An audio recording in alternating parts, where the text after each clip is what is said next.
پوری family depression میں چلی گئی، نہ پاکستان واپس جا سکتے ہیں نہ یہاں یعنی کہ UK میں رہنے کے لیے اب ان کے پاس پیسے ہیں۔ بسم اللہ الرحمن الرحیم، السلام علیکم۔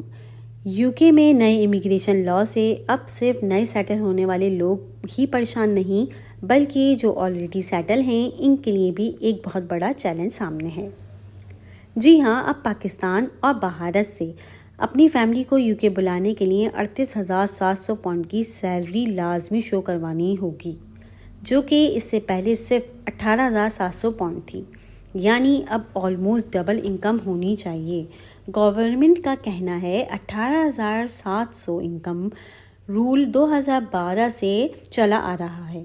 اب 11 سال بعد جب لوگوں کی انکم منیمم 6 پاؤنڈ پر آور سے بڑھ کر تقریباً 11 پاؤنڈ پر آور ہو چکی ہے، یعنی اب کم از کم سیلری سب کی 2012 سے ڈبل ہو چکی ہے۔ اس لیے 18,700 کے بجائے آج کی انفلیشن دیکھنا چاہیے۔ گورنمنٹ کا دعویٰ اگرچہ بالکل درست ہے، پر سروے کہتا ہے کہ اس وقت لوگوں کی ایوریج سیلری 27,000 پاؤنڈ ہے، اس لیے یہ فیصلہ ایک ظالمانہ اقدام ہے۔ بہرحال میں کچھ فیکٹس آپ کے سامنے رکھتی ہوں جس سے آپ اندازہ لگا سکتے ہیں کہ پاکستانی کمیونٹی اور گورنمنٹ میں سے کون صحیح ہے۔ اس وقت UK میں مہنگائی کا یہ عالم ہے کہ جو گروسری 3 سال پہلے ایک نارمل فیملی کے لیے 300 پاؤنڈ کی آتی تھی، اب آلموسٹ 500 پاؤنڈ کی آتی ہے۔ لندن میں 2 بیڈروم فلیٹ جو مشکل سے 1300 پاؤنڈ کا ملتا تھا، اب 2000 پاؤنڈ میں ملتا ہے، جبکہ ٹرانسپورٹ کے فیئر میں بھی 25% تک اضافہ ہو چکا ہے۔ کل ملا کے ایک چھوٹی فیملی کا ماہانہ خرچہ 38,000 کے لگ بھگ ہی بنتا ہے، اس لیے 18,700 میں آپ پورے سال کا کرایہ بھی نہیں دے سکتے۔ یہ چیلنج تو سیٹل فیملی کے لیے ہے۔ جو لوگ اسکلڈ ورک ویزے پر UK آ رہے ہیں ان کو کم از کم 7 سال تک ویزا فیس، NHS کی بھی فیس الگ سے دینی ہے، اس لیے ان کے لیے تو 38,700 پاؤنڈ کما کر بھی یہ خرچے کرنا ناممکن ہے۔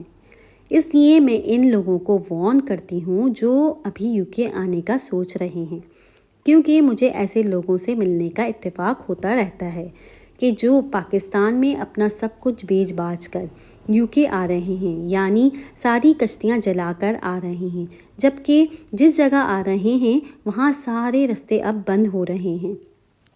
ابھی کچھ عرصے قبل ہی ایک فیملی سے ملنے کا اتفاق ہوا جو کہ 2 بچوں سمیت UK آئی ہوئی ہے۔ تقریباً 1 کروڑ میں انہوں نے ہیلتھ کیئر ویزا خریدا اور وہ 1 کروڑ اپنا گھر اور زیور بیچ کر ادا کیے۔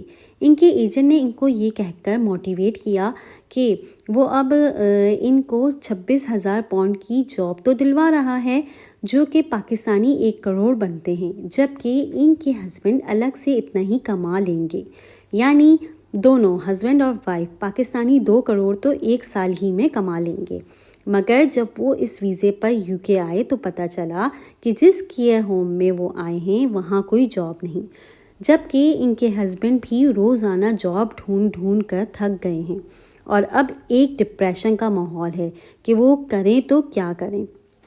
اس وقت جو آلریڈی UK میں سیٹل ہیں ان کے لیے بھی UK میں رہنا ایک چیلنج ہے، اس لیے جو نئے UK آنا چاہتے ہیں ان کے لیے واقعی ماحول بالکل بھی سازگار نہیں، کیونکہ UK صرف اور صرف اسٹوڈنٹ کے لیے بہتر ہے کہ UK میں ڈگری پوری کریں۔ دنیا میں ریکگنائز بھی ہے UK کی ڈگری، یعنی اسٹوڈنٹ بھی صرف پڑھنے آئیں اور واپس جائیں۔ UK میں اب صرف یہی مسائل نہیں کہ یہاں سیٹل لوگوں کے کیا حالات ہیں، بلکہ اسلام فوبیا بھی ایک نیا چیلنج بن کر سامنے آ رہا ہے۔ اس لیے میں انشاءاللہ اگلا ولاگ ایسی کنٹری کے بارے میں کروں گی جہاں اب بھی آسانی کے ساتھ آپ جا سکتے ہیں، یعنی کہ نیشنلٹی لے سکتے ہیں، اور وہاں پر ہیلتھ اور دیگر معاملات میں آپ کو بہت زیادہ اسپینڈ بھی نہیں کرنا پڑے گا۔ اگر یہ میری آپ کو ویڈیو پسند آئے تو اس کو لائک، شیئر، کامنٹ اور سبسکرائب کریں۔ اللہ حافظ، السلام علیکم۔